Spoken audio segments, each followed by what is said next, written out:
ไปเบิ่งบรรยากาศการค้าขายเสื้อผ้าอยู่ตามห้างห้านหรือสถานที่ต่างๆในนครหลวงเวียงจันทร์ถึงแม้ว่าราคาสินค้าในปีนี้จะมีราคาแพงขึ้นจากปีที่ผ่านมาประมาณ10 ส่วนห้อยก็ตามแต่ก็ยังมีประชาชนนั้นออกไปเลือกซื้อเสื้อผ้าใหม่เพื่อนุ่งถือในโอกาสปีใหม่บรรยากาศค้าขายอยู่ตามบรรดาห้างขายเสื้อผ้าที่ผู้ขายได้นำเอาสินค้าใหม่ๆโดยเฉพาะเครื่องนุ่งลิ่นปีใหม่มาวางจำหน่ายที่หลากหลายสีสัน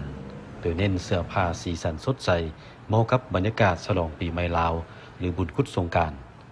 ถึงว่าในปีนี้ราคาสินค้าจะมีราคาเพิ่มขึ้นจากปีผ่านมาก็ตามแต่มีประชาชนยังออกไปซื้อเสื้อใหม่นุ่งตามความเชื่อว่าการซื้อเสื้อผ้าใหม่ในระยะปีใหม่เพื่อเป็นสิริมงคลและเป็นการเริ่มต้นปีใหม่ด้วยสิ่งดีๆเพราะว่าปีใหม่ลาวมันเป็นมือสันวันดีเนาะหมดทุกคนผู้ใดก็ดีมกดีใจในฉลองวันปีใหม่อันนี้ของลาวเฮานี่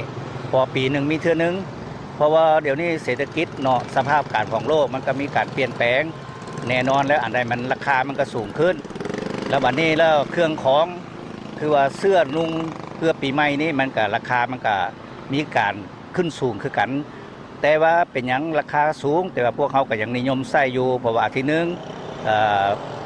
เป็นย้อนเพราะว่าฮิตของประเพณีของเขามาฮอดปีใหม่คนเฮาไผก็อยากใส่อันใหม่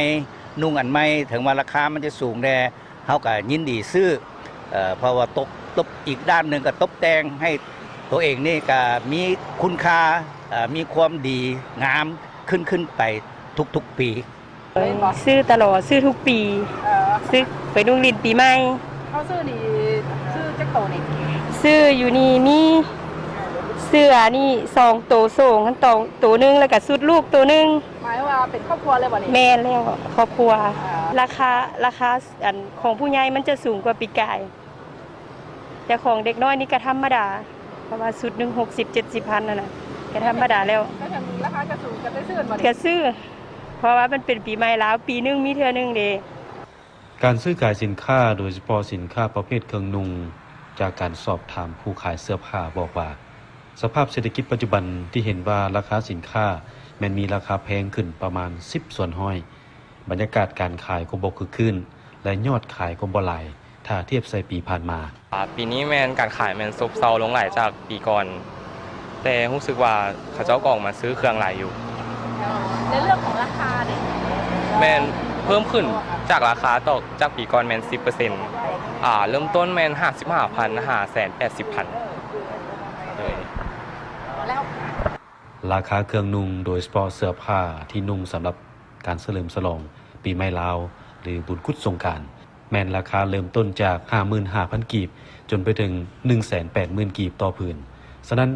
ซื้อขายเสื้อผ้าในระยะบุญปีใหม่ลาวถึงว่าจะมีหลากหลายสีสันแต่ก็ต้องเบิ่งกำลังการซื้อของผู้บริโภคไปพร้อมกัน